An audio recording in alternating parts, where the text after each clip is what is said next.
Hello everyone, welcome back to Verma education once again. और आज की इस वीडियो में डिस्कस करेंगे हम लोग एमसीसी के थ्रू काउंसलिंग जो होती है ना, ऑल इंडिया कोटा की फॉर बीएससी नर्सिंग या फिर एमबीबीएस या फिर बीडीएस, वो तीनों एक साथ होती है। तो जो भी हमारे कैंडिडेट्स ज्वाइन हुए काउंसलिंग के लिए या फिर काउंसलिंग प्रोसेस के लिए, तो उन लोग के लिए मैं बता देना चाहता हूँ कि कौन से कॉलेज पार्टिसिपेट करने वाले हैं। ठीक है, तो इस वीडियो को शुरू से लेकर एंड तक देखते रहना। एंड अगर आप चैनल पर फर्स्ट टाइम है तो चैनल को मेक श्योर सब्सक्राइब कर लेना। एंड जो भी लोग काउंसलिंग के लिए ज्वाइन हुए हमारा सपोर्ट के लिए या फिर काउंसलिंग का जो प्रोसेस होता है उसके लिए ज्वाइन हुए और डिस्क्रिप्शन के लिंक के थ्रू, वो लोग से रिक्वेस्ट करना चाहूँगा कि अपना डॉक्यूमेंट रेडी करके रखना। डॉक्यूमेंट क्या क्या है जो इंपॉर्टेंट लगेगा आपको at the time of counselling? Caste certificate, income certificate and residential, these are compulsory and their expiry date is not valid. ठीक है, तो जो डेट है ना वो आपका वैलिड रहना चाहिए। अगर आपने अपडेट नहीं करा है तो अपडेट कर लो। 7 डेज का टाइम आपको अभी भी दे रहा हूँ, बिकॉज आज है 4 अगस्त और 14 अगस्त के बाद आपका काउंसलिंग स्टार्ट होगा एमसीसी का। तो जो एमसीसी का काउंसलिंग पार्टिसिपेट करने वाले हो, मेक श्योर आप अपना डेटा या फिर जो भी अपना डॉक्यूमेंट है वो जल्दी से रजिस्टर करवा लें। ठीक है, यहाँ पर देख लो, नर्सिंग के लिए बात करेंगे इस वीडियो में लोग। पैरामेडिकल की काउंसलिंग इसके थ्रू नहीं होती है। पैरामेडिकल के लिए अगर आप बीएचयू की काउंसलिंग कराना चाहते हो ना, तो बीएचयू का सेपरेट होगा। ठीक है, मेक श्योर आप इसको याद रखना। ठीक है, बहुत सारे लोग आते हैं और बोलते हैं दैट कि बीएचयू में पैरामेडिकल कैसे करें, तो उसके रिगार्डिंग भी हम लोग यहाँ पर अगले वीडियो में बात करेंगे। देख लो, AIQ participating college for BSc nursing. ठीक है, तो पहला जो है लेडी इनबर्ग है, फिर BMMC है वर्धमान मेडिकल कॉलेज, फिर BHU है बनारस हिंदू यूनिवर्सिटी, फिर एबिकॉन अहिल्याबाई कॉलेज ऑफ नर्सिंग, फिर RML Ram Manohar college of nursing, फिर RAKCON राजकुमारी अमृता कौर। ठीक है, ये 7 कॉलेज है जो एमसीसी के थ्रू कॉलेज मतलब बीएससी नर्सिंग जो है ऑल इंडिया कोटा से boys and girls both candidates can apply for this. ठीक है, तो याद रखना सारे कॉलेजेस में नहीं है, कुछ कुछ कॉलेजेस में लिमिटेशन है दैट यहाँ पर ओनली गर्ल्स आएगी लेडी इनबर्ग में। ठीक है, तो मैं उसकी भी डेटा आपको जल्दी बता दूंगा। मैं ट्राई करूंगा कि आज ही शाम तक आपको एक और वीडियो मिल जाए, वहां पर मैं बता दूंगा दैट कि कौन से गर्ल्स के लिए, कौन से बॉयज के लिए। मैं बॉयज के लिए बता दूंगा एक सेपरेट। ठीक है, तो डोंट वरी फॉर दैट कि बॉयज के लिए नहीं। ठीक है, बट इस 7 कॉलेज में काउंसलिंग होने वाला एमसीसी के थ्रू, और यहाँ पर जो रैंकर्स मतलब कि कट ऑफ क्या रहने वाली है, वो सारे कट ऑफ यहाँ पर आप एक्सपेक्ट कर सकते हैं। नीचे की एक स्लाइड में मैंने आपको बता रखा है, तो देख लो। आप अगर आप एमसीसी की काउंसलिंग कराना चाहते हो तो एमसीसी में रजिस्ट्रेशन प्रोसेस, रजिस्ट्रेशन के साथ चॉइस फिलिंग प्रोसेस, वो हम लोग कंप्लीट करके देते हैं। सिंपली से आपको क्या करना है, जो भी वीडियो आप हमारे चैनल पे देखते हो ना, अगर आप काउंसलिंग करवाना चाहते हो हम लोग के थ्रू, ठीक है, तो जो व्हाट्सएप नंबर है उस व्हाट्सएप नंबर से भी आप कांटेक्ट कर सकते हो काउंसलिंग के लिए।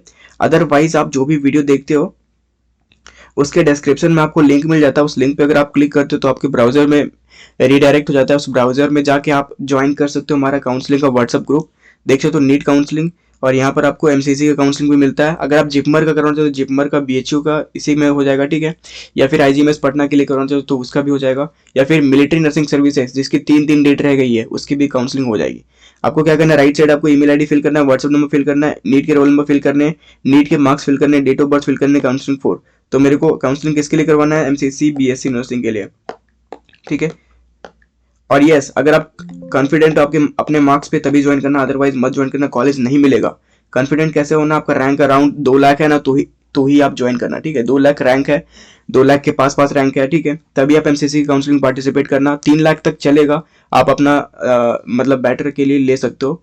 ठीक है, अगर आप ओबीसी और जनरल से हो ना, तो मेक श्योर आप 2 लाख के पास रैंक आपका रहना चाहिए, तभी आपको कॉलेज मिलने के 90% चांसेस बनेंगे।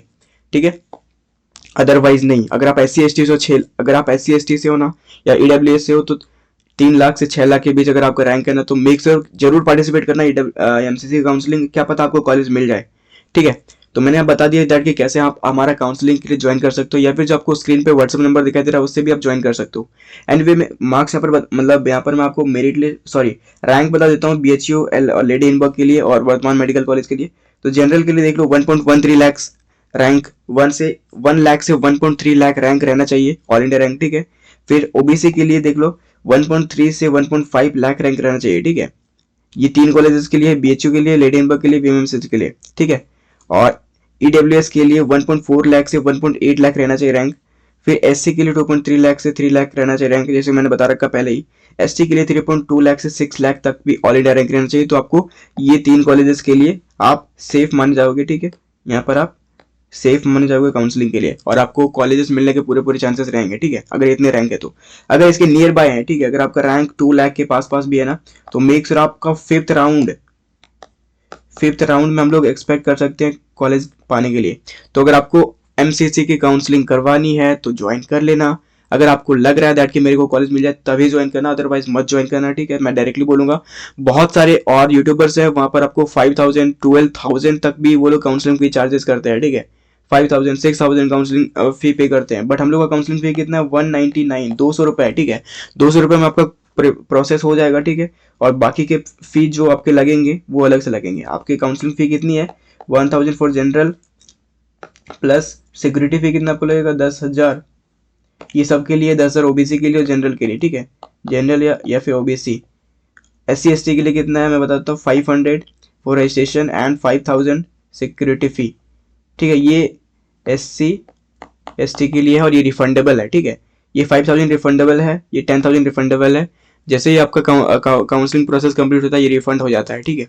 और ये आप चाहे तो कॉलेज मिलता है या ना मिलता है तो भी रिफंड होता है। ये 1000 आपका रिफंड नॉन रिफंडेबल है, ये 10,000 आपका रिफंडेबल है, ठीक है। यहाँ पर मैंने सारे डाउट्स यहाँ पर क्लियर कर दिए, कौन से कॉलेज पार्टिसिपेट कर रहे हैं बीएससी नर्सिंग के लिए एमसीसी के अंदर, ठीक है। तो मेक श्योर आप इतने रैंक के अंदर हो तो ही काउंसलिंग पार्टिसिपेट करना, अदरवाइज आप जिपमर के लिए, जिपमर की काउंसलिंग फ्री होती है, ठीक है। जिपमर बीएससी नर्सिंग या फिर जिपमर पैरामेडिकल काउंसलिंग इसकी फ्री होती है। अगर इसकी रजिस्ट्रेशन करवानी हो ना आपको तो आप ज्वाइन कर सकते हो हमारा काउंसलिंग, ठीक है। और आज की इस वीडियो में इतना ही, मिलता है अगली वीडियो में। Thank you for watching.